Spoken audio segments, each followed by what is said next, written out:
Hello, good evening. It's 5:30 p.m. Welcome to Eyewitness News, live from our studios here at number 11, Dr. Martin Loop in Adabraka, Accra. My name is Nanatufo Boateng, and this evening I am here with Eno Safo. Coming up over the next 1 hour, 30 minutes. Government for the 2024-25 crop season will be sourcing funds through the syndication process and other alternative sources. On interest rates, since the beginning of 2024, Finance Minister Dr. Amin Adam contradicts Cocoa Board CEO's claims of transitioning to self-financing for the 2024-2025 crop season. According to him, government will seek external funding to support the sector. Also coming up, the Ministry of Finance has processed the release for the first tranche of 700 million Ghana cedis of the additional 1.5 billion Ghana cedis for the Securities and Exchange Commission. Government releases 700 million Ghana cedis to customers of collapsed fund management companies. And later, with 100 days to the 2024 general elections, we'll take a look at the campaigns of the two leading political parties, the NDC and the NPP. Stay with 97.3 Citi FM for more on this and other stories on Eyewitness News. Later in business, Finance Ministry makes moves to draft a legislative instrument aimed at improving collection of property rates across the country. Eyewitness News is live across the country on all our affiliates, including Premier 100.5 FM and Beach 105.5 FM, both in Takrade in the Western region. We're live in the Brno Regional Capital, Sunyani, on J-Life 95.5 FM. Join us in the Ashanti Regional Capital, Kumasi, on Orange 107.9 FM.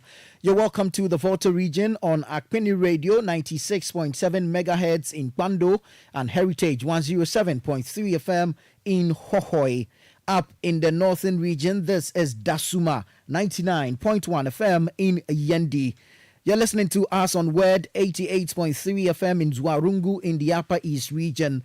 Welcome to the Upper West region on Westlink 88.1 FM in Laura. And hello to you on Eagle 94.1 FM in Wale in the Northeast region. Alternatively, the news is live around the globe on CityNewsroom.com.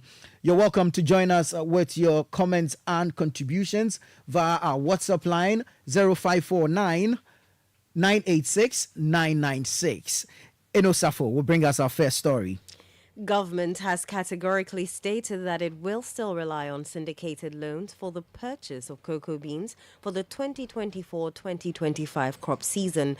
This is contrary to Cocoa Board's own claims that it is ending its 32-year reliance on syndication and resorts to self-financing for the upcoming crop season. Ghana is seeking to raise $1.5 billion for the purchasing of cocoa beans, out of which about $600 million is expected to be funded through syndication. But speaking at the monthly economic update for the month of August, Finance Minister Dr. Mohamed Amin Adam said cocoa purchases will be done through a syndicated loan, among other alternative sources. It is envisaged that the following expected inflows and signals would also help to improve the supply of forex and or exchange rate stability going forward. An expected $360 million disbursement, which we are expecting from the IMF after Ghana successfully concludes the upcoming third review of program implementation.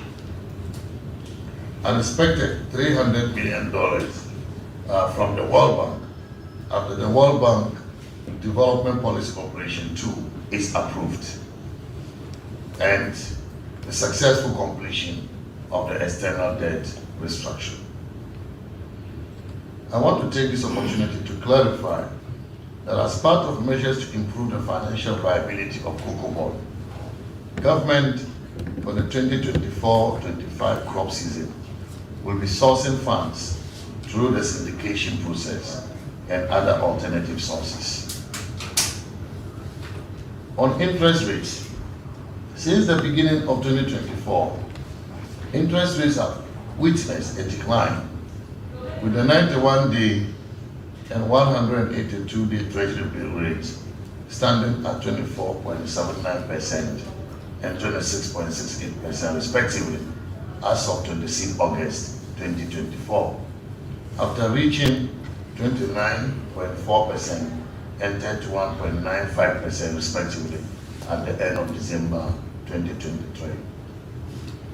The fiscal consolidation program is progressing smoothly as we continue to rein in our public finances towards achieving fiscal and debt sustainability.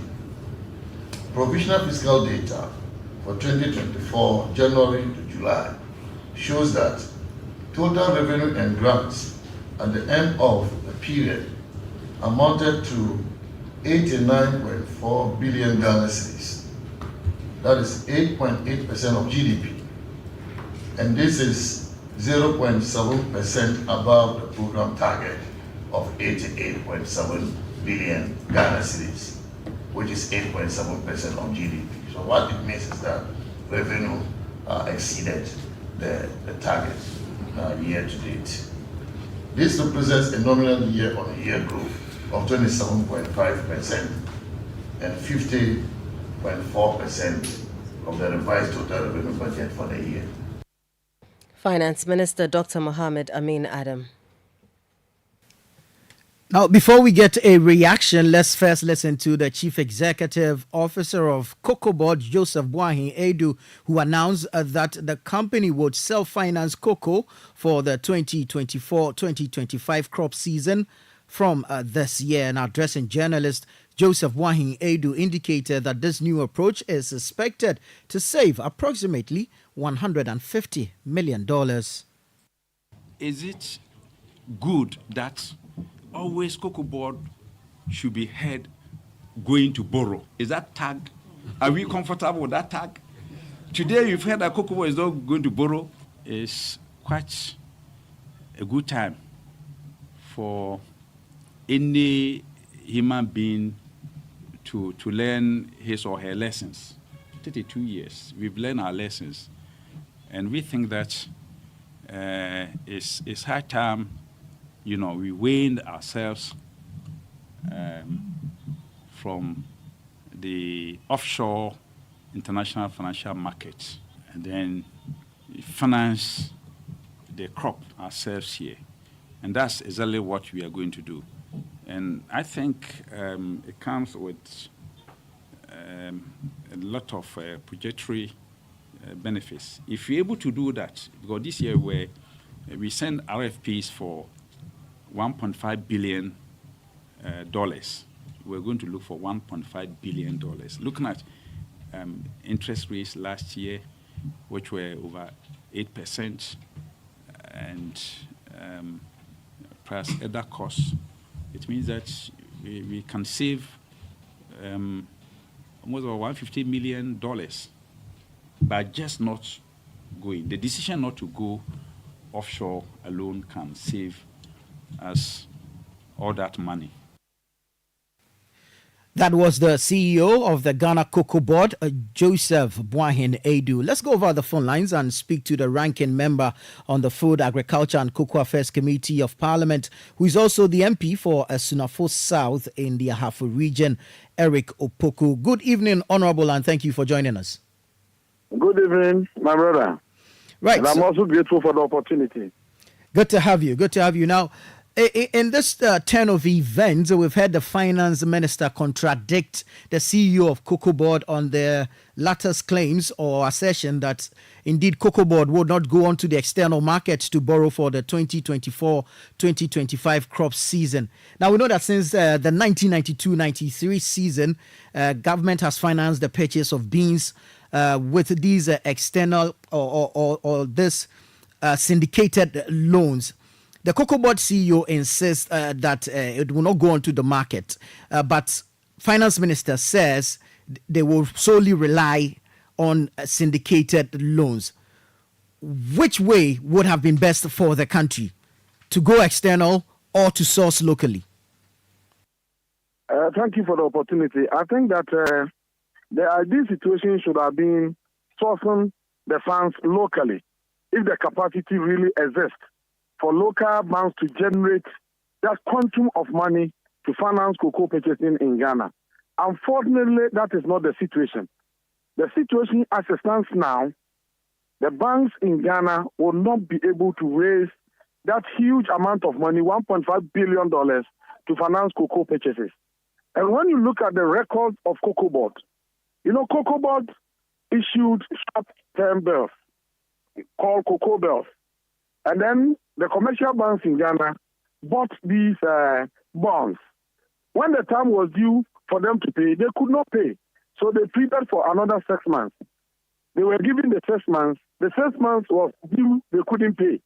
As it stands now, Cocoa Board has also implemented debt exchange program, and they have postponed payment of those debts to future days. And so the banks have lost, confidence in Cocoa Board, and it will be difficult for knowing their financial position now. Because when you read the Auditor General's report, clearly, since the MPP assumed office from 2017 up to 2022, they've been incurring losses.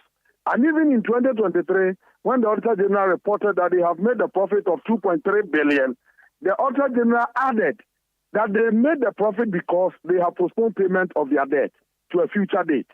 And so when you look at the financial position of Cocoa Board now, it will be extremely difficult for them to raise that quantum of money locally.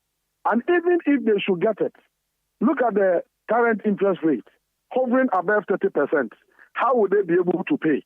But when you go outside and then you get the funding, the interest rate will be far, far, far lower. Unfortunately, last year, Cocoa Board went there wanting to take about 1.5 billion. The financial institutions outside declined to give them that money. They came home with $800 million, and they weren't able to pay the $800 million. They have defaulted. So they have lost credibility also in the international market. And that is why, as we speak, they have not secured funding for cocoa purchases, even though they are preparing to announce cocoa price somewhere next week. So we are in a difficult situation. And we wanted the chief executive to be candid to the good people of Ghana. But he was economical with the truth. The minority came out. What in your position is the actual truth? The actual truth is that Ghana is now sourcing funding from the international market. We are now pursuing the syndicated facility. We are still in negotiations with the lenders. We have never taken that bold decision to stop that activity. We are pursuing it vigorously. And so the chief executive shouldn't have, been economical with the truth. He shouldn't have lied to the good people of Ghana.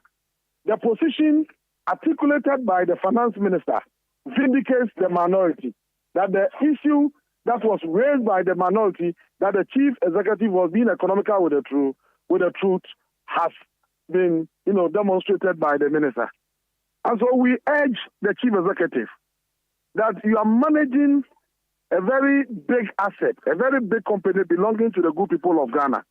And so whenever you come out there to talk to Ghanaians, just be open, be honest, be candid, and tell the people what exactly the situation is, so that everybody will agree with you.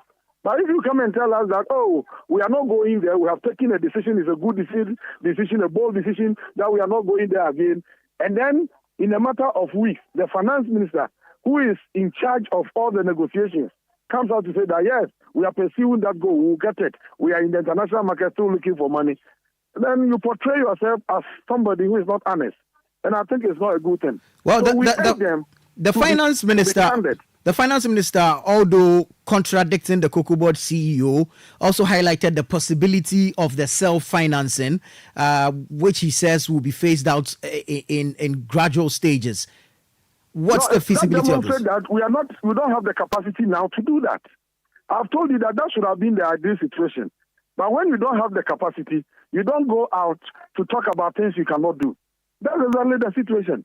You know the financial position of our nation today. And the nation is soaking debt. The minister talks about Ghana owing around 761 billion. We have even done the domestic exchange rate. We have done it to international creditors and so on and so forth. So we are in financial distress. So raising internally 1.5 billion is something that cannot be done. Let's be realistic. So it is surprising that the CEO, knowing our current circumstance and the financial position of Cocoa Board, to come out to say some of these things is something that we cannot understand. If you look at the trends over the past decade, the past 10 years from 2014 till now, the syndicated loans we are securing and the amount of cocoa we are exporting, does this justify the need or to go onto the external market to borrow for the purchase of cocoa beans? Say 2014, we secured a loan of $1.7 billion and then exports was around 896,000 metric tons. 2015, there was a decline to 740,000 metric tons, although syndicated loan rose to 1.8 billion. Fast forward, 2023, as you rightfully mentioned, we were seeking $1.5 billion, but it was reduced to 800 million. But this has been attributed to lower than expected production. And so I just want to find out that to continuously go onto the external market to borrow, to buy cocoa beans, does the production or the exports we get at the end of the day justify going onto the external market to borrow? In fact, you borrow to purchase cocoa. So if your projection is that you are not going to get enough cocoa, you are not going to get more of the cocoa, and then you need some small amount of money to buy, then you can generate it here if you have the capacity. But they are projecting an output of 650,000 tons. If indeed they can raise 650,000 tons, then we don't have the capacity to finance that. So certainly we have to go onto the international market to borrow. We can only wean ourselves off that facility when we have built local capacity to be able to do that. So the first thing we need to do is to assess ourselves. Do we have the capacity locally to do that? If it is no, then we have no option than to go to the international market. And I've indicated to you that the financial position of Ghana, and indeed Cocoa Board today, demonstrate that we do not have the capacity. So any attempt today to think about weaning ourselves off the syndicated loan is just something that cannot happen. So we don't even have to talk about it.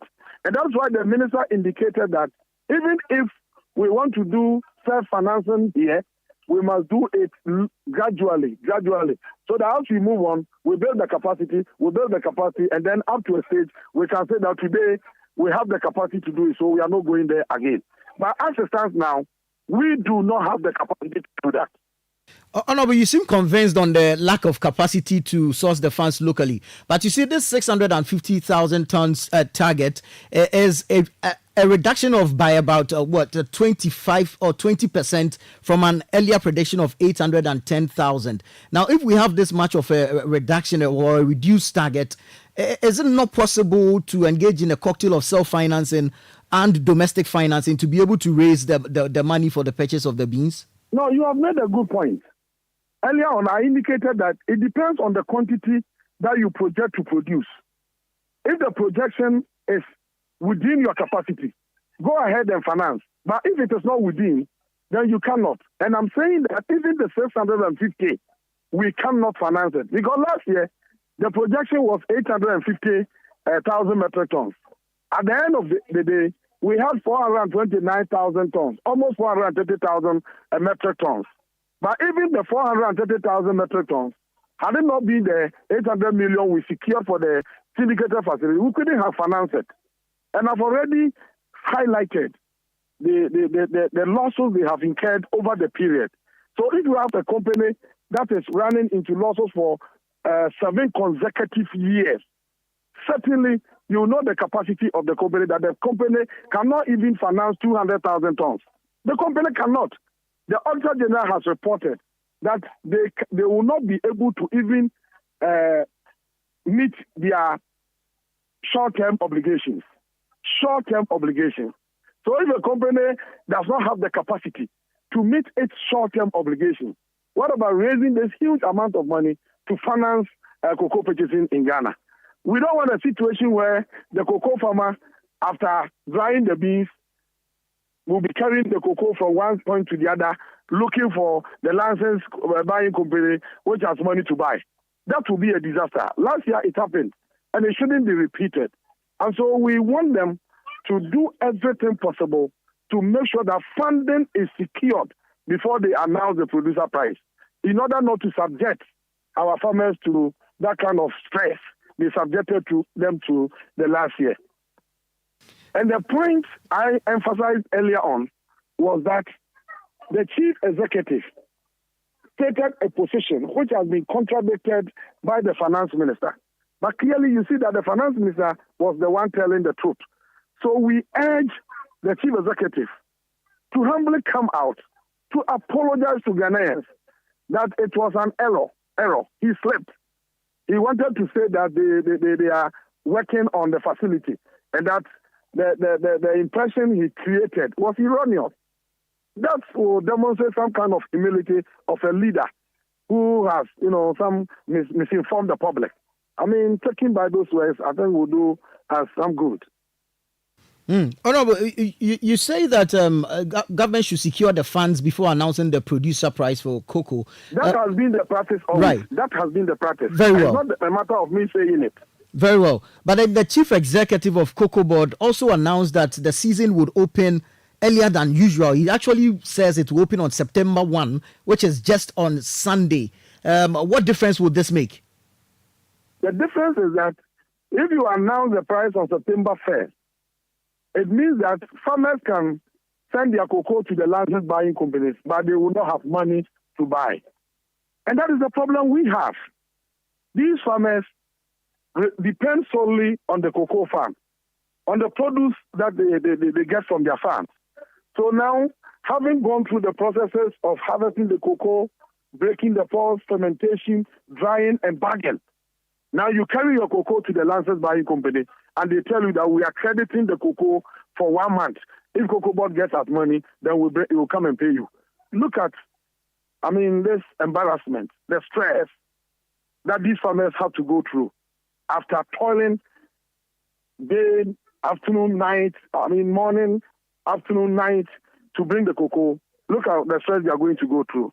So the interest of the farmer must supersede all other interests, because they are the producers of the golden pod. And what happened last year in 2023 was that Cocoa Board invested 942 million in the production of cocoa. But the Auditor General has reported that office expenditure alone was 3.4 billion. 3.4 billion Ghana cedis was expended in the office. And their total investment in cocoa production last year, as they themselves announced, was 942 million cedis. So, my brother, are you investing in cocoa or you are investing in the office? Are you producing the cocoa in the office or on the field? And so if you reduce your investment in the sector, certainly it is going to affect your output. And so they have to cut down drastically the office expenditure, free more resources for cocoa production, prioritize the welfare of these cocoa farmers to motivate them so that at the end of the day, they can produce more to increase Ghana's revenue as well as their individual revenues from cocoa. Honorable, we've had issues with swollen shoots. We still have the weather to grapple with. There's the issue of illegal mining, Galamsey. But from where you sit, what is that challenge that, when dealt with, will have the cocoa sector take on its former glory? The biggest challenge we have is the current management. Is a problem of leadership. If we are able to change the management of the sector and get people who are committed to developing the sector will be on the proper track. Swollen shoot cocoa disease has been with us since 1935. And we've been managing. Why is it that under their watch alone, farms are being destroyed because of that particular swollen shoot disease? Then you also talk about the weather. Ghana's agriculture has been rain-fed since time immemorial. We don't have irrigation on our cocoa farms. But the sector has survived all off until this time. But that should be worrying, shouldn't it? I mean, why is it that the sector is being destroyed now? After all these years, shouldn't we have found ways to move from rain-fed agriculture to more modern ways of farming? Yeah, that is the best thing that must be done. But if we haven't done that, do we still have to watch that cocoa sector that generates almost $2 billion for Ghana every year to be destroyed? No. You know, they went for the $600 million facility for cocoa rehabilitation. Go to the field. I'm on the field now. Come and see what has happened. Some cocoa farms have been cut down, anticipating that they are coming to, the farmers are anticipating that, they are coming to rehabilitate, only for them to come and tell the farmers that they have exhausted the money. So the farmers should look for money elsewhere and then do the rehabilitation themselves. I mean, what is this? So my brother, assuming you have a company and you have given the company to some people to manage, and every year they come to indicate to you that they have incurred loss for 6 consecutive years, would you allow the same people to manage that company for you? My brother. Honorable. Yes, I'm asking a question. Would you allow some people to manage the company for you? Would you allow that? Honorable, I mean, I think it's a question that Ghanaians can answer. No, you also have the capacity to answer. As a fair and firm, resolute journalist, you also have the answer. You will not allow them. And that is why we are urging Ghanaians. When you look at the destruction, the damage they have done to the cocoa sector, the sector that anchors the Ghanaian economy, we must change them immediately. Get new leadership, people who are committed to ensure that the sector is properly revamped so that our farmers can benefit and the nation can also benefit. Honorable, finally, before you take leave of us, do you think we are ready as a cocoa producing country for the European Union deforestation regulations? Yeah, that one, we have to be ready. Because we sell the raw cocoa beans to them. And that deforestation, regulation is to protect our forests, to prevent the degradation of our forests. And so it's a good policy. We all have to ensure that the forest is preserved for the upcoming generation. It is unfortunate that this generation is destroying everything nature has bestowed on us. And if you don't put an end to it, it will peril the lives of the upcoming generation.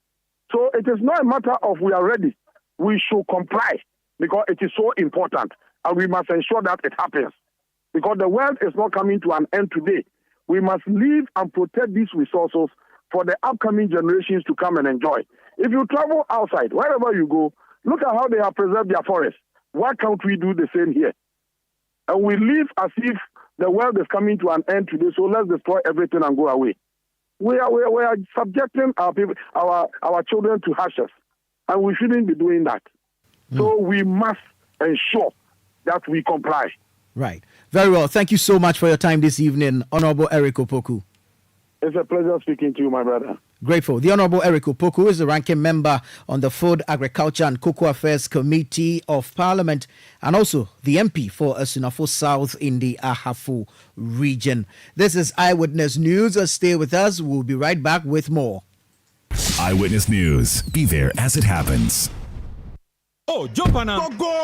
Google me. At what time will you come back where I don't hear the sound of your car? Why you buy new car? No, I not change my car. It be the same right. It be the fuel way I change. Way one shouts it. Ever since I started using the all-new Excellium Premium Fuel, fortified with 3-in-1 action. Oh, Joe, now my car they run like electric car. No, it's so. This is the type of fuel where they want to. Because now engine they cost. Where they want for way if I buy it go protect my engine. And with the small way I buy, I go drive, sir. Absolutely. It's like strapping a turbocharger to your engine and giving it a protector. And what they bust my mind says be the 3-in-1 action, no? Excellium they prevent up to 99% of deposit. It be anti-wear, some be anti-corrosion. Won't pay when I open them. Hey, so where can I find this magical fuel? Just head over to any Total Energy service station and your car will thank you. Hey, then make a finish my gobe fast, then rush go Total Energies. My friend, but why your hand my gobe inside? I give you info. Make a fill the gobe too small. Go.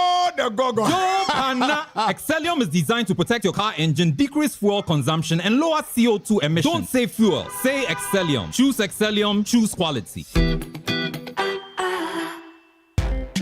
When you want to eat, just Momo it. Tired of the long queues in the supermarket? Pay with Momo. When you really want that beautiful new blouse, just Momo it. When you want to get a trim and get fresh to impress you know who, just Momo it. When you need to pay your utility bills and domestic staff, Shani Momo. When you want to send love to the family back home, send some Momo. Join the millions of MTN Momo users all over Ghana and live life the brighter way. So just Momo it. MTN. Are you searching for a world-class conferencing facility to elevate your next event? Do you need a bougie look for that all-important corporate, board meeting, or private social event? The Alisa Hotel Pavilion at Northridge.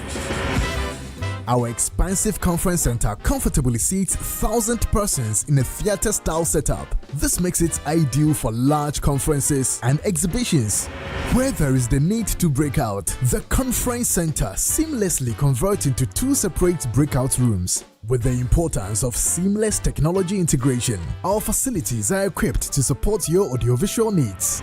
Looking for an oasis of bliss? Saunter into our Oasis Lounge and enjoy your juicy lamb chops, steaks, and burgers. We have alfresco dining for nature lovers in our lush manicured lawns. The Alisa Hotel Pavilion, where great minds convene and beautiful memories are created. Let your voice be heard on Eyewitness News on Facebook at facebook.com/Citi97.3, Twitter at twitter.com/Citi973, and Instagram at instagram.com/Citi973 with the hashtag Eyewitness News. You're welcome back. Let's do some more stories. The Minister for Finance, Dr. Mohamed Amin Adam, has announced the release of 700 million Ghana cedis to customers whose funds have been locked up in various fund management companies. This amount represents the first tranche of a 1.5 billion Ghana cedi allocation, as outlined in the 2024 mid-year budget review, which is aimed at providing relief to individuals affected by the collapse of these fund management companies. Speaking during a monthly economic update at the Finance Ministry on Thursday, Dr. Amin Adam confirmed that the payments will be made in 3 tranches. Cabinet had granted approval for the disbursement of an additional 1.5 billion Ghana cedis to provide relief and bailout for those whose funds have been locked up in the fund management companies. I am glad to inform you that the Ministry of Finance has processed the release for the first tranche of 700 million Ghana cedis of the additional 1.5 billion Ghana cedis for the Securities and Exchange Commission further bail out the remaining customers whose funds were locked up, including Black Shield Fund Management Limited customers. Yesterday, I instructed the Controlling Accountant General to release the funds to mitigate the stress on affected persons. The 1.5 billion Ghana cedis will be released in 3 tranches. This amount will bring the number of investors to be fully settled under the Black Shield Limited to 82,096 customers, representing 92%. You heard Finance Minister Dr. Mohamed Amin Adam. Let's go over the phone lines and speak to convener for the aggrieved customers of the defunct Gold Coast Fund Management, Charles Nyame. Good evening and thank you for joining us on Eyewitness News. Good evening and thank you for having me on the Eyewitness News. Grateful. Now, the Finance Minister says government has released some 700 million Ghana cedis to customers whose funds have been locked up in the various fund management companies. Will this be enough to address your issue? Because earlier on, you had called on the government to act swiftly upon the recommendations of the ad hoc committee set up by Parliament. Thank you very much. Greetings to all your listeners and viewers. The 1.5 billion Ghana cedis, even if all is released today to be disbursed to the Gold Coast Fund Management customers, it is still not enough to pay even half of the outstanding balances that the government needs to release for Gold Coast Fund Management customers. We are talking of investment balances of almost 5 billion Ghana cedis for only Gold Coast Fund Management customers. And the Finance Ministry and the government have just made an allocation of 1.5 billion, the least we expected from the finance ministry and the government is to release these token in bulk or in whole. The 1.5 billion should have been released in whole to be disbursed. One from these pieces, but in all, we say it's a step in a good direction, because for the past 6 years, after the 2020 election, where the government saw the need to bring out the partial bailout, the government has not made any efforts to pay us until this election time again. And we are pleading with the government, if they are going to release this 1.5 billion in 3 tranches, and they have instructed the Controller and Accountancy Department to release 700 million to the Ministry of Finance as of yesterday, and to the Securities and Exchange Commission as of yesterday, we are asking that when are the other 2 tranches, the second and the third tranches, are going to be released? Because as we are talking now, we are moving into an election. We are in an election season, and we don't know where the outcome of the election will go. We know we are in this country when a government takes over. It is difficult for the government to continue whatever the previous government is doing. So we are pleading with the finance ministry, at least for this 1.5 billion that has been announced and allocated to reduce the stress and the sufferings of the customers, should be released as soon as possible before we get to 7 December. It is very, very important. Right. You have issued ultimatum after ultimatum. It has even gone to Parliament. Another committee was set up to investigate the matter, or to look into the matter. Recommendations have been made, and now government says it is going to release this 1.5 billion allocation in 3 tranches. Today, it has announced the release of 700 million cedis. Does this not water down the tempest that had arisen amongst your members? Not at all. Not at all. You see, we are talking of investment portfolio of over 5 billion, which has been in outstanding without accruing any interest for the past 6 years. Consider time value for money. Consider the inflation. Consider the exchange rates. Most of our members who have their funds locked up were in the diaspora, and they came down to exchange hard currency into cities to make this investment. Should that person consider the amount of foreign currency, the amount of dollars, the amount of pound sterling, the amount of euros that they exchanged into cities to make that investment as far back in 2016, 2017. And they look at the value of their investment that has been truncated for the past 6 years. And the least the government could do is already depreciated investment value. So what's from the pieces? So 700 million, though it is going to serve as a relief for some people who need immediate medical care, attention, money to take off their medical care and whatever, but it doesn't solve the problem. Because if someone has an investment portfolio for about 1 million Ghana cedis, 2 million Ghana cedis, how much would this amount of 700 million pay to that person, that single person? So we are pleading with the government that this 700 million Ghana cedis is good. It's a step in good direction. It's a good gesture as we are going to the elections. But the government could do better. And they should go back to their drawing board and redraw whatever plans that they have for the financial cleanup exercise and come up and clear the mess. Because it is incumbent on a Akufo-Addo government. It is incumbent on a Akufo-Addo government to make sure that he clears the messes of this financial cleanup exercise. If from that, he will go down as a president who came to power and took the very livelihood of ordinary Ghanaians from them. This 1.5 billion is not for Gold Coast fund management customers only. It's for all fund management customers of all the fund management companies. And so I'm not sure what your expectations are from this. See, the government is not being straightforward. When we appeared before the parliamentary committee set to inquire why Gold Coast fund management customers are not being paid, according to information presented to the panel or to the committee, the Ministry of Finance, together with Securities and Exchange Commission, indicated that they have paid all other financial institution companies, with exception of 2, which is Gold Coast Fund Management and Crown Capital, where they have not secured their liquidation honest.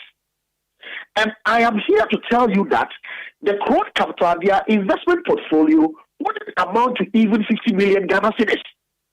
So if we are talking about 700 million being released to fund management customers, we are talking of Gold Coast fund management customers, unless they come out to tell us that the information they presented before the parliamentary committee said to investigate this matter was not the entire truth. You have about 61,000 customers. Is this true? Yes, that is true. And what were right? Carry on. What were the exact recommendations of the committee based on whatever information was gathered during the hearing? Let me tell you, we have been very skeptical to issue an official response to whatever report and recommendation the committee released, because we were not much impressed with the recommendations of the committee. We were not much impressed with the recommendation of the committee in the sense that we have petitioned the government to look into a matter that is affecting us. And the committee was set to investigate and come out with a recommendation. The main recommendation that, if you look into the report, the main recommendation that the Joe Garten-led committee made was that the government should look forward to protect the taxpayer. Trying to say that taxpayers' monies that are being used to bail out these people should be spent in a very careful way. Who is the taxpayer? Is it not the investor? We, the Gold Coast Fund Management customers? Are they trying to isolate the taxpayer from the investor? We are talking of, we don't want to say much, because if we are to put out with certain revelations and whatever, we are in a country where the package of a bailout has been approved and has been read by the finance minister, the finance minister Ken Oforiatta, and expected a report to Parliament House that he has finished cleaning up the financial sector, paid all the entire customers with an amount of 25 billion, which could have paid every victim of the financial cleanup exercise, be it under Bank of Ghana or Securities and Exchange Commission. A full bailout package has been realized. Meanwhile, they haven't paid us up to now. So what are we all discussing about? Can certain people be held responsible? So the point is, it is neither here nor there. The government has no excuse to pay part and leave the rest, because full package has already been realized, and a report was sent to the Parliament House in the year 2022 by the then Finance Minister, Minister Ken Oforiatta, that they have expended an amount of 25 billion Ghana cedis to clean up the entire financial sector. Recently, the governor of Bank of Ghana, Dr. Addison, came out with a press release that the 25 billion that was paid under the banking sector cleanup was not only meant for companies that was not expended for companies that fell under Bank of Ghana, but under Securities and Exchange Commission as well. So what are we talking about? We are not asking the right questions. We are not probing the right people, because people are making a field day out of the woes of these victims of the financial cleanup exercise, and we have no man, no woman in this country to ask the right questions on our behalf. At the committee level, it was established that you have 61,000 members. Is that so? The committee, in their report, said that they couldn't establish that because the finance ministry, the Securities and Exchange Commission was claiming that the number of our customers left was 28,000, and we were insisting that we are 61,000, and the committee couldn't take the responsibility to investigate or establish whether our numbers are 28,000 or the 61,000 that we are claiming. That is what the report says. Right, and the committee did recommend that your members, notwithstanding of the total number, be paid. Yes. So then my question is, what amount did the committee recommend that be paid to you, of course, your members? What figure? The committee was not clear on that. So do you get the impression that this 1.5 billion will end it on the part of government after the third tranche is released? It can be possible. That cannot happen. We believe that government is progressive. Even though we are going into an election, the outcome can fall at the left or at the right side, but we still believe that whoever or whatever government that comes to power in 2025, since our investment, our locked-up investment is a legitimate money that we made and invested into the financial sector with a legitimate company licensed by the government of Ghana, our balances will be paid.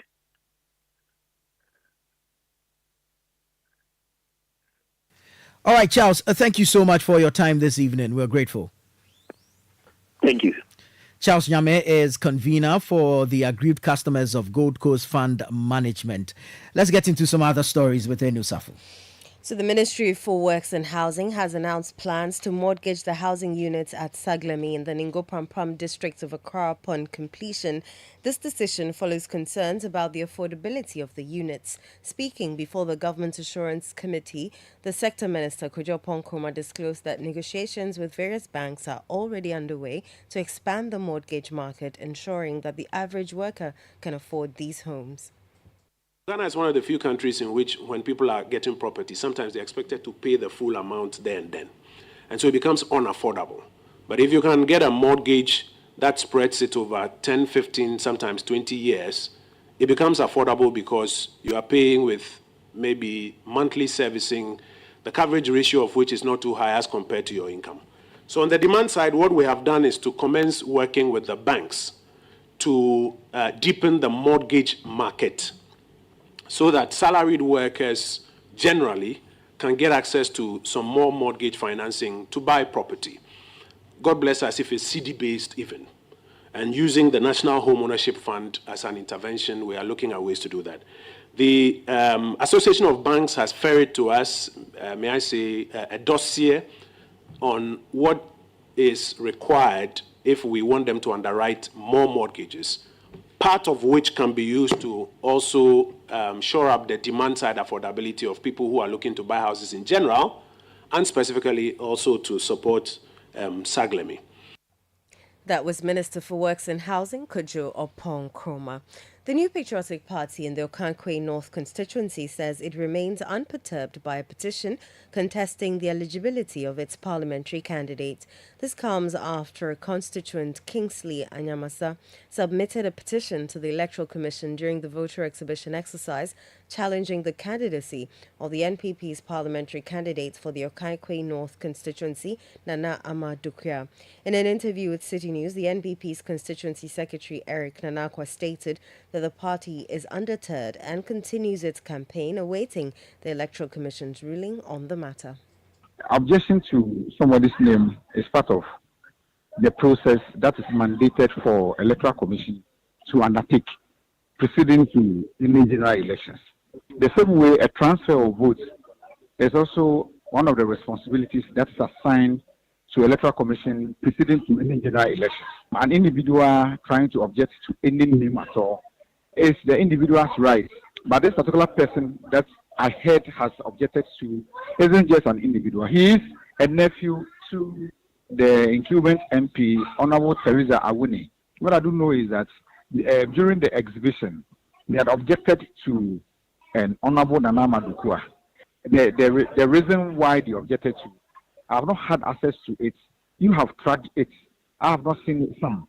But Electoral Commission is a body that oversees all these things. So if we have done that, if it is giving it to Electoral Commission, Electoral Commission will pick it up. Whoever alleges must come and prove. So we are waiting. We are keeping our fingers crossed. So the party is poised at Okankwe North, ready for anything at all. This one is much ado about nothing. You heard the MPP's Okankwe North constituency secretary, Eric Nana Akwa.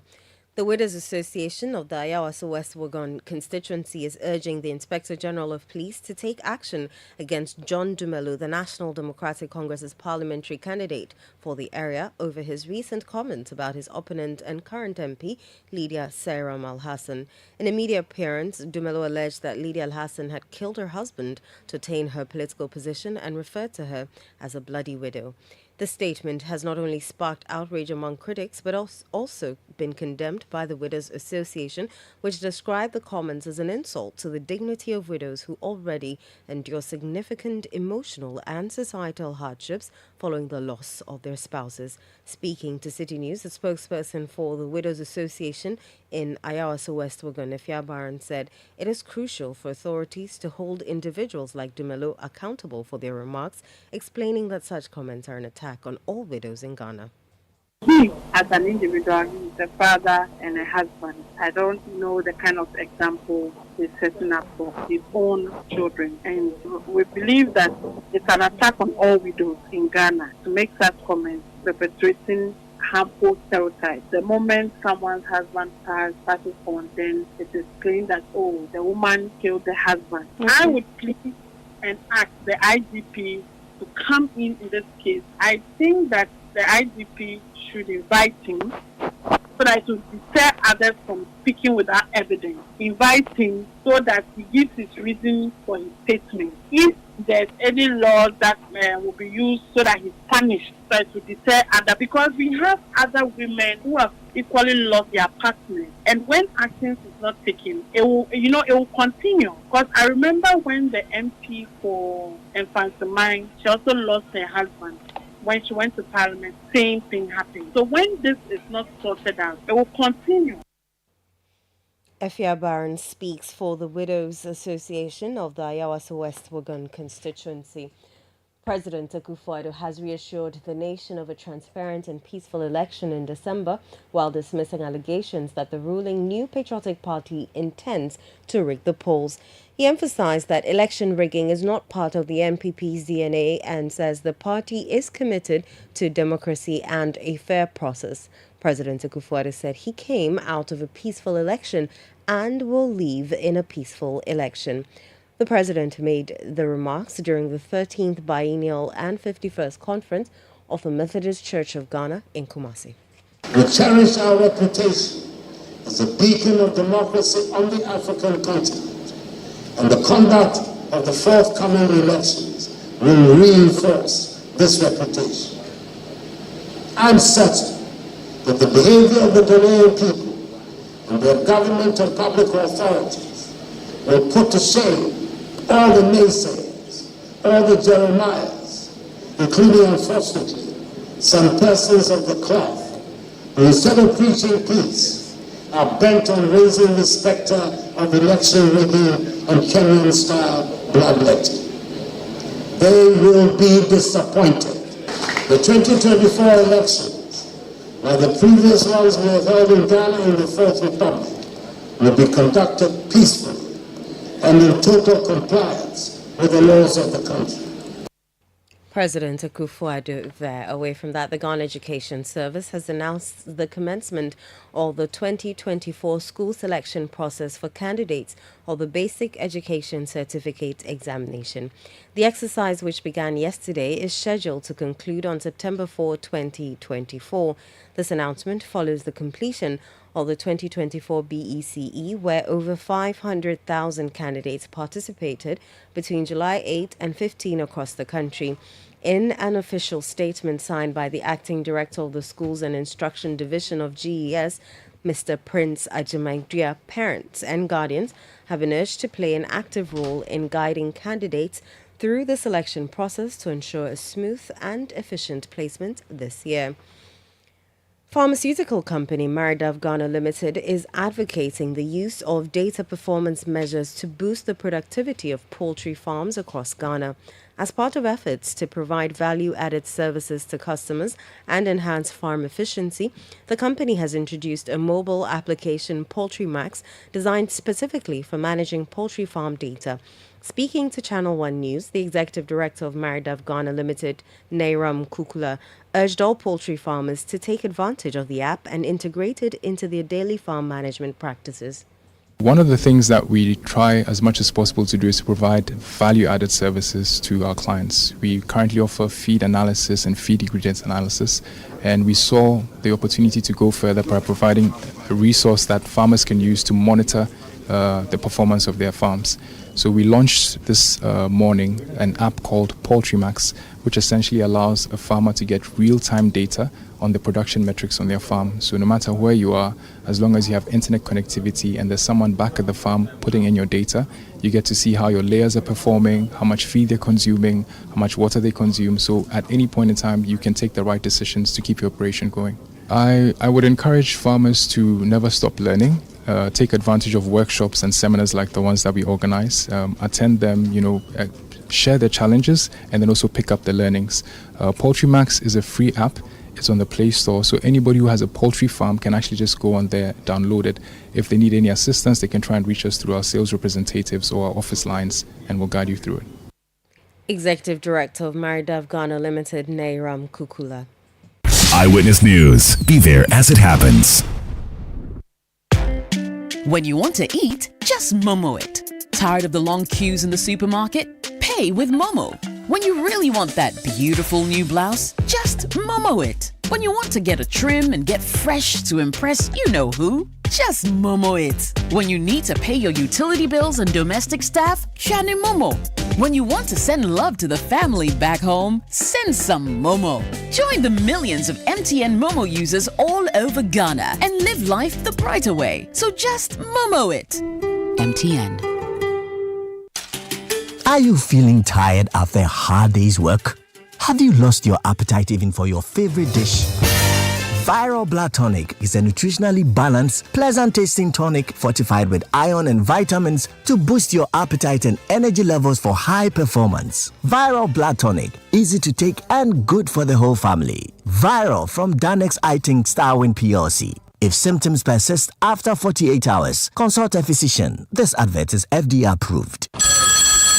Hi Aku, I just got the estimate for the home repairs. It's more than we expected. I'm really stressed about where to find the money. Why worry, Musa? You are a salaried worker. Haven't you heard about the GCB personal loan promo? They can give you up to 700,000 Ghana cedis in less than 24 hours at a significantly reduced interest rate and fees. Really? This sounds exciting, but is it easy to apply? Super easy. Skip the stress. Get the cash with the GCB personal loan promo with a 1-month repayment holiday. Just visit a GCB bank branch near you or call 0302-634-922. Toll free 0800-422-422. No hassle, no stress.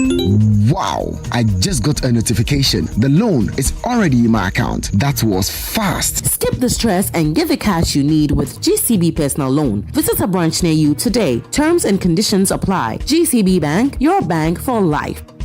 You can find your favorites fufu, ampesi, banku and CZ at the Shop Bar at Achimota Retail Center. We always have amazing deals and unbelievable discounts to offer. Aye vibes and kwa.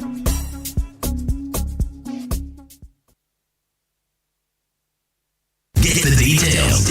Every significant financial transaction, every market movement, and all the policies that affect your business. City Business News. Be informed. Time now for City Business News on Eyewitness News. My name is Inosafa. Let's settle for the details. The Ministry of Finance says a team has been constituted for the drafting of a legislative instrument aimed at improving the collection of property rates across the country. This move comes in response to initial challenges encountered during the implementation of the Unified Common Property Rate Platform by the Ghana Revenue Authority. Speaking on behalf of the Deputy Finance Minister, Alex Ampabing, at the National Tax Conference organized by Oxfam, Director of Revenue Policy at the Ministry of Finance, George Winfield, emphasized the need for heightened efforts to increase revenue from property taxation. Though the property rate seems to be a low-hanging fruit in domestic revenue mobilization, there is no denying the fact that we are challenged in developing an effective system for the collection of the revenue.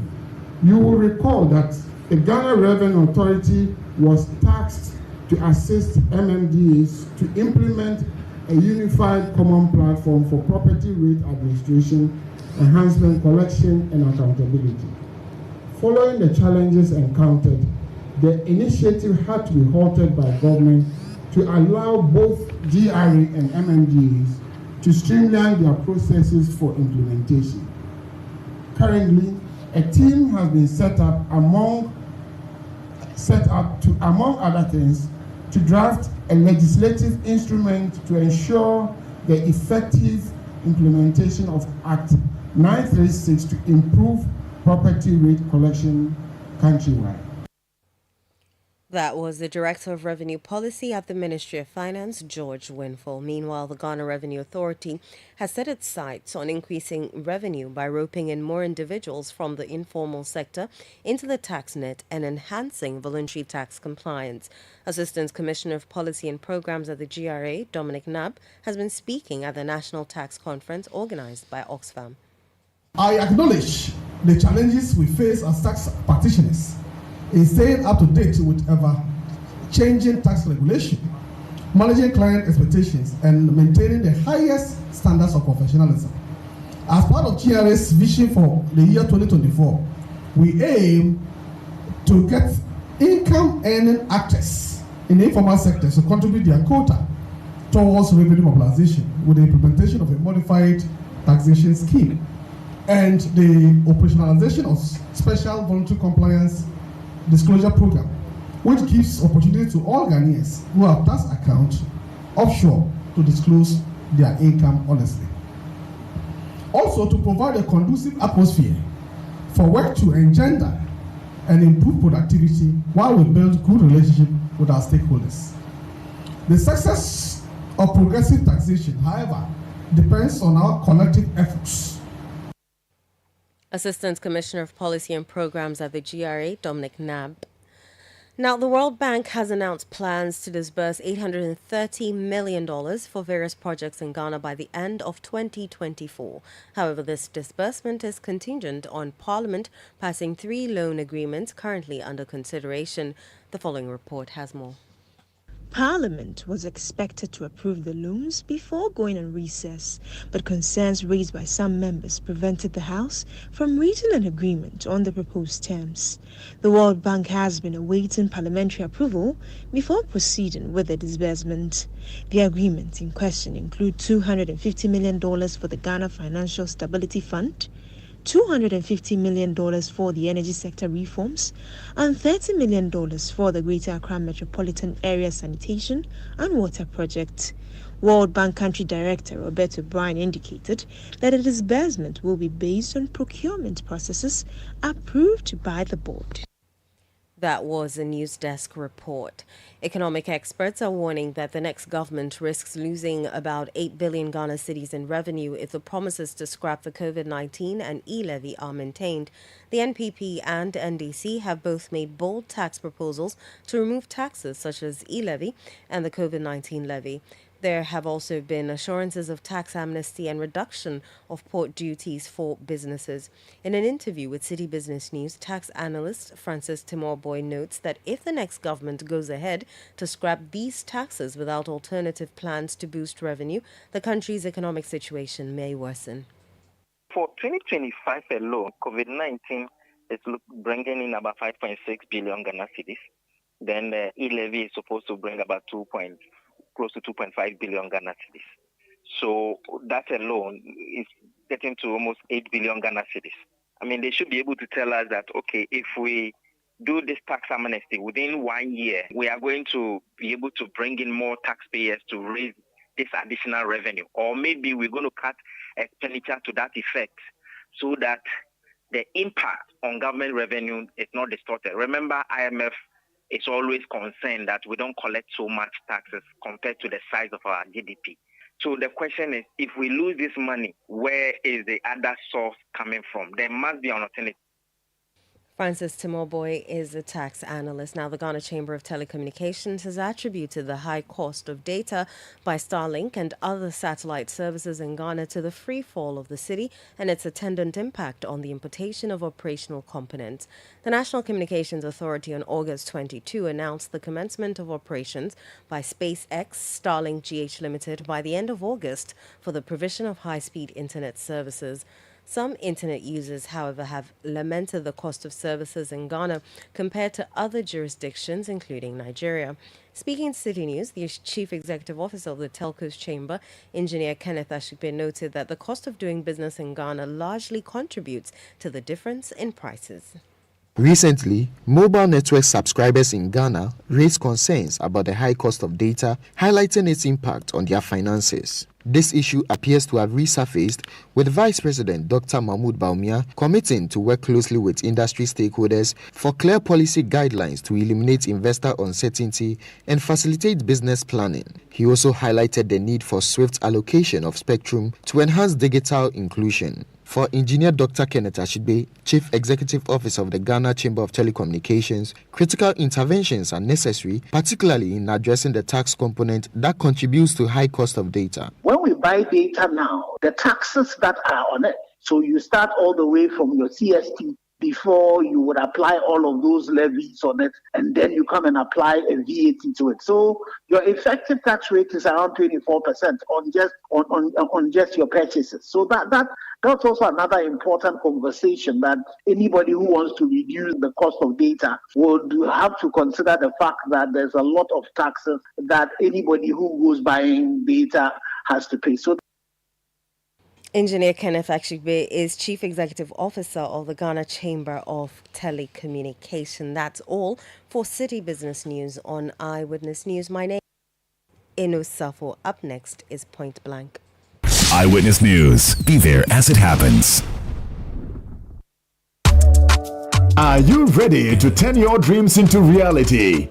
Don't just dream it, own it with a loan from Fidelity Bank. Dreaming of a new home? Own it with Fidelity Mortgage Loan. Dreaming of smelling the scent of a brand new tear rubber car? Own it with Fidelity Auto Loan. Dreaming of getting the latest phone, TV, fridge, furniture, laptop or gaming console? Own it with Fidelity Consumer Asset Finance. Dreaming of expanding your business? Make it a reality with our business loan. Fidelity Bank is offering flexible loans to businesses, salaried workers and the self-employed at a competitive rate. Dial 0800 003355 or visit any of our branches nationwide today to turn your dream into reality with a Fidelity Bank loan. Terms and conditions apply. Fidelity Bank.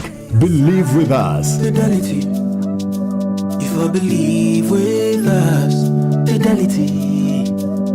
If I know I need your side. Fidelity. Oh, jump on now. Go.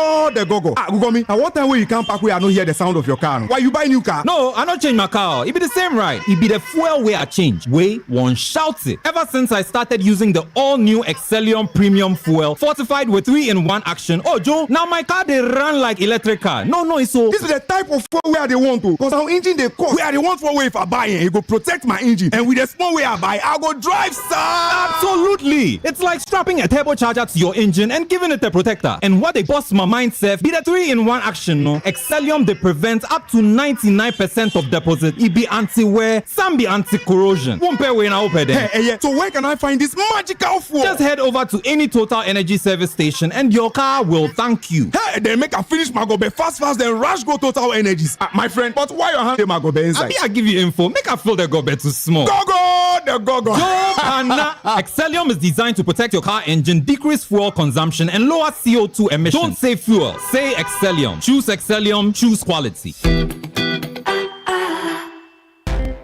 When you want to eat, just Momo it. Tired of the long queues in the supermarket? Pay with Momo.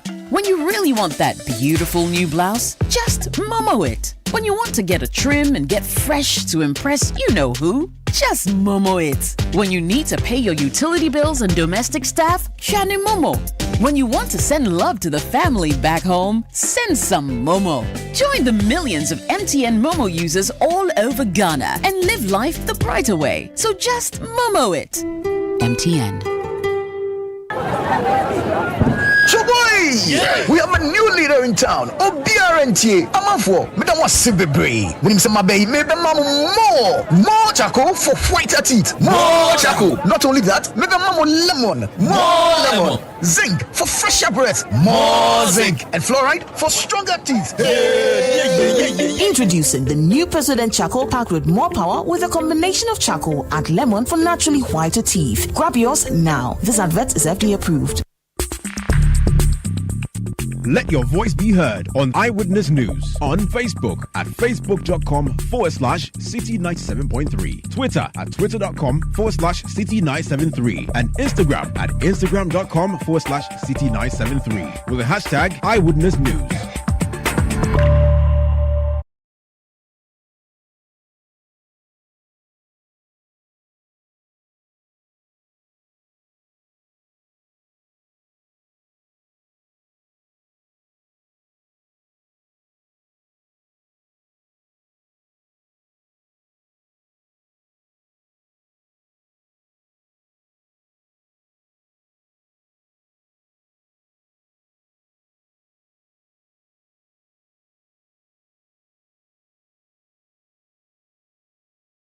On 97.3 Citi FM. Time now for Point Blank.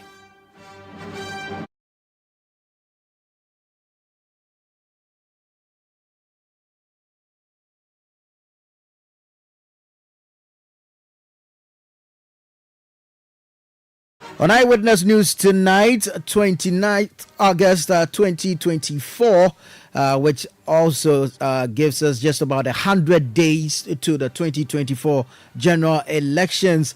We'll touch base with the various scums, that is the two leading political parties. We'll talk to their teams and find out what the campaign is looking like. We'll start off from the camp of the New Patriotic Party, NPP. And first off, let's speak with my colleague Hansen Ajiman, who has been following the Vice President and flag bearer of the NPP. Good evening, Hansen, and thank you for your time. Good evening, Anna. Right. Where are you now, and what can you report in a description of the Vice President Dr. Mahamudu Bawumia's campaign today? Currently, I'm at Atomic Down Runabout, which is in the Dom Kwabenya constituency. The NPP in the Greater Accra hosted the flag bearers campaign today in the Dom Kwabenya constituency. And as is characteristic of the NPP flag bearers campaign, at the end of every day, he engages in what they describe as Community Connect. At this Community Connect, it is an opportunity for the flag bearer to speak to party faithfuls, to speak to constituents on what the NPP government has done and what he, as a flag bearer in the NPP party, is promising Ghanaians going into 2025 if Ghanaians give him the opportunity to lead. And so as we speak at the moment, preparations are almost over. All the dignitaries have taken their seats. And then this particular Community Connect is expected to begin. It's been held somewhere close to opposite the ECG office, which is on the Achimota Medina Road. There's a school park, there's a park along that stretch, and I must say, Nana, that thousands of constituents of Domi Kwabenya have gathered here at this particular park to listen to Dr. Bawumia. Most of them, I must say, if not all of them, are actually wearing party paraphernalia, i.e. T-shirts with the pictures of Dr. Bawumia and the parliamentary candidate of the NPP in the Dom Kwabenya constituency, Professor Mike Okwe Jr. Others are wearing caps with it is possible inscriptions and no mistake inscriptions. Now they tell us that the reason they select no mistake is that they are telling Ghanaians not to make any mistakes of voting for the NDC again. The speeches are yet to be given, but as we followed this campaign and as we know, the regional chairman, who is the host chairman, will most likely give the intro address. There will be speeches by other persons, including the parliamentary candidate, that's Mike Okwe Jr.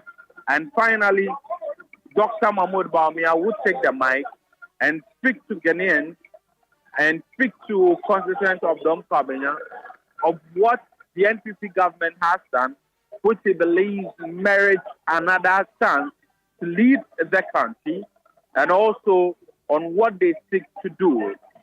Prior to this, Nana, he had a stakeholder engagement with clergy, imams, and chiefs within the Dom Kabenya constituency, where essentially he talked about how the NPP government has performed greatly in the past 8 years, citing its achievements in the free SHS implementation.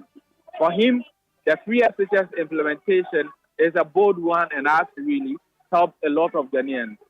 According to him, implementation of the free SHS has also helped in bridging the gender inequality when it comes to our education sector.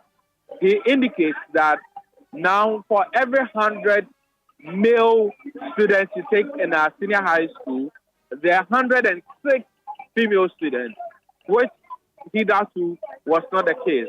He also talked about the free tablets that have been distributed in the various senior high schools, and as well as the facilitation of the laptops for the teachers, which he believes has greatly enhanced education at the senior high school level.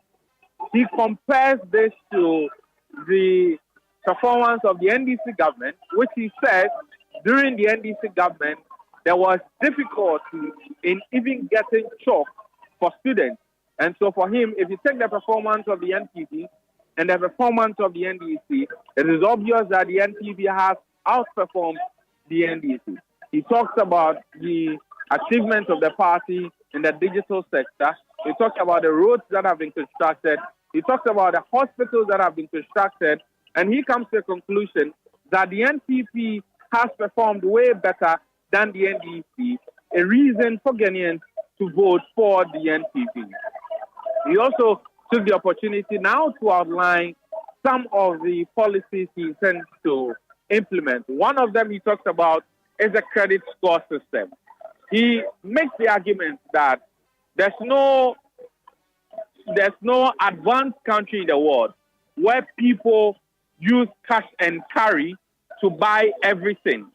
He argues that when Ghanaians envy the lifestyle of persons in European countries and in the United States of America, it is only because there's a system where people can live beyond their salary. And that is what he is seeking to bring when he's voted for. He says the preparation works have already been done with the Ghana card and with the digitization of our system, which will make it easy for the credit score system to be implemented. He also talks about his, he gave a promise that in combating crime, he is promising to ensure that 50,000 CCTVs are installed in all major town roads in district capitals and regional capitals. He explains that this idea came as a result of his visit to the Upper West region in Wa. And Nana, if you remember, we reported constantly on the security situation in Wa. Very well. Hassan, please, kindly hold your thoughts for me. Let's listen to Dr. Bawumia on this 50,000 CCTVs across major towns in Ghana, and then we'll get back to the conversation on the campaign in the Dom Kabenya constituency. Yes, Dr. Bawumia explaining his promise to install some 50,000 CCTVs across major towns in Ghana. With crime, I was in Wa a few weeks ago. When I got to Wa, someone had just been murdered. Someone had just been killed at the lorry station. Actually, it was a driver's mate who was sleeping at the station who was killed. And there were a series of killings that were happening in Wa. So the one told me about it, and I was thinking. So when I came back, I was asking whether we could not, whether the CCTVs, because we had put in some CCTVs across the country, had not captured the criminals. But they said that they didn't have CCTV in that particular location. So I called National Security, and I said, what will it take for Ghana to have CCTV on all the streets in all of our regional capitals and all of our district capitals, so that we can see any crime that is taking place, we know who, or we can at least have a clue. So they came back to me and they said they needed 50,000 CCTV cameras. And they are going to get 50,000 CCTV cameras. We are going to provide so that the police will have visibility for every movement. Because we don't have enough police to be everywhere. And because I know in Accra, I won't mention the name, but someone was murdered, and the CCTV camera caught the murderer leaving the scene, and they went and caught the person. So it is very, very important, because in places like China and so on, all the place is covered. So all criminal activity can be tracked. So I am going to introduce 50,000 CCTV cameras in all district capitals, all regional capitals, to support the police and the security agencies to be able to deal with crime. Flag bearer of the New Patriotic Party, NPP, Dr. Mahamudu Bawumia, speaking there. This was during his campaign in the Dom Kwabenya constituency. My colleague Hansen Ajiman has been following his team, and we are now engaging him on what has happened so far. Hansen, we know that the Youth Connect is about to happen, and so quickly wrap it up for me on what is expected to happen, and then we can have you go join them so we can come to you later for more updates. Well, so Nana Kafo, since following the Bawumia campaign, one thing that you realize is what I may describe as the consistency in the message. And so, if you take the various saves that of the places that he's been to, you are most likely to hear the same thing. And so, for expectation, we don't expect him to go beyond what he has already been saying. And pretty much the style has been to make Ghanaians understand how far the NPP has taken Ghanaians to in their perspective. And also then to let Ghanaians understand the new measures and ideas that they are bringing about, right, to try as much as possible to address existing challenges. Very well. Thank you so much, Hansen Ajiman. Hansen Ajiman is my colleague here at 97.3 Citi FM, and he has been following the Dr. Mahamudu Bawumia campaign team. Let's now go to the camp of the opposition, National Democratic Congress, NDC, and speak to a deputy youth organizer of the party, Osman Ayariga. Good evening, sir. Good evening to you, and good evening to your cherished listeners. And if some are viewing online, good evening to your cherished viewers. Very well.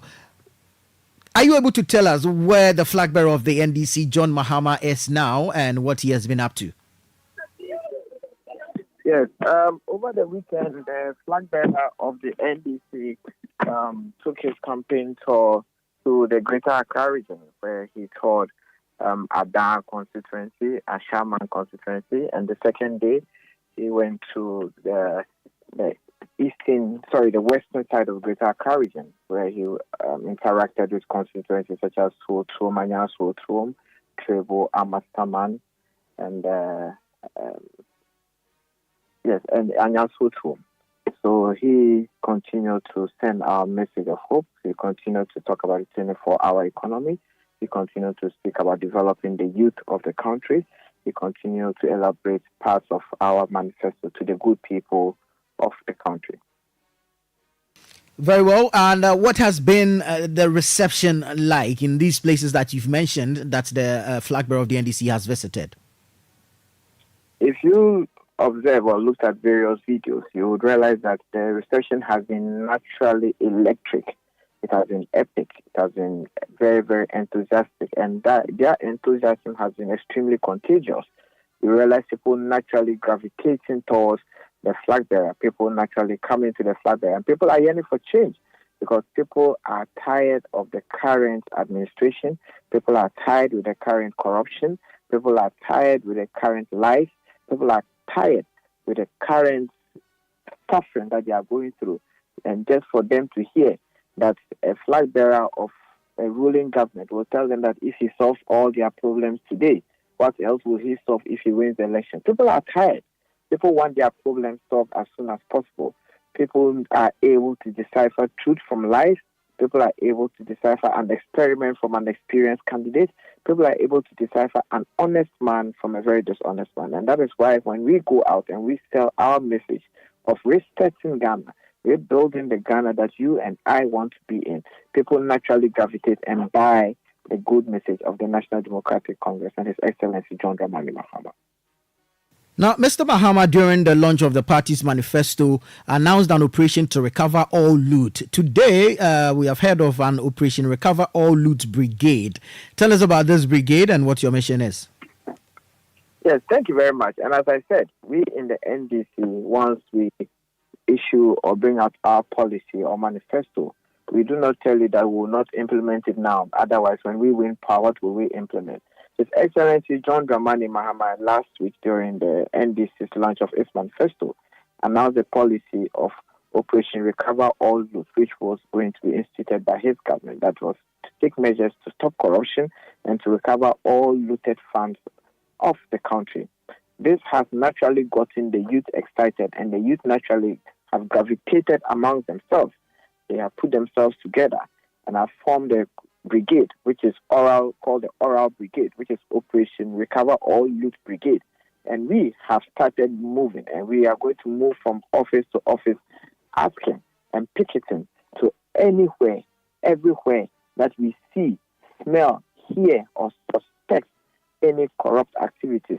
And we had our maiden press conference today, and we issued a statement that we are picketing the Ministry of Finance first on the 4th of September, that is coming Wednesday. So you see a good number of the youth of the NDC converging at the Ministry of Youth and Sport to make known their demand, asking the Ministry of the Ministry of Finance, I beg your pardon. Very well. That among the many contracts that have been awarded, most especially SML, most especially the ambulance contract, which Auditor General has fingered so many issues within those contracts, we are asking that the Ministry of Finance should take necessary steps, should take necessary measures to abrogate some of these contracts and also recover good money that Ghana has lost. Also, we are not losing sight of the fact that issues have also been raised so far as the Ministry of Sports is concerned. So in the coming days, we are waiting to see the rest of the numbers that will be coming from the Ministry of Youth and Sports. Currently, the figures that are coming out from the Ministry of Youth and Sport so far as the All African Games was concerned, some of them do not add up. So as time goes on, we will not lose sight of the Ministry of Youth and Sport also. And not only there, as we have said, anywhere the youth, anywhere Oral Brigade, we hear, we see, we smell, we suspect corruption, we shall occupy, we shall demonstrate, we shall picket, and we shall demand answers from corrupt officials, and we shall act that they return all looted funds. And that is what we will do. We are booting out all looters. That is what Oral Brigade is. When will this picketing begin, and do you have clearance from the police? The picketing will begin on Wednesday, the 4th of September. We have dispatched the letter to the Ghana police. The letter was dispatched today. We are yet to hear from them. But we've communicated to them the favorable date which we want to picket, which is on the 4th of September, Wednesday. I hope to see you there because I know you're a youth and you want to develop this country as well. Very well. Thank you so much for your time this evening, Osman. We wish you well. Osman Ayariga is a deputy youth organizer of the National Democratic Congress NDC and convener of the NDC Youth Wing, calling themselves the Operation Recover All Loot Brigade. Well, that will be it for Point Blank this evening on Eyewitness News, which has been live on 97.3 Citi FM. My name is Nanatufo Boateng. I did this with Eno Safo. Show produced by Kobna Wilson, Sami Wiafe, Bevlin London. Emmanuel Latte on technical support. Edwin Kwakofi with socials. Thank you so much for listening. Next, we have Sister. Stay with us here on 97.3 Citi FM. Have a good evening.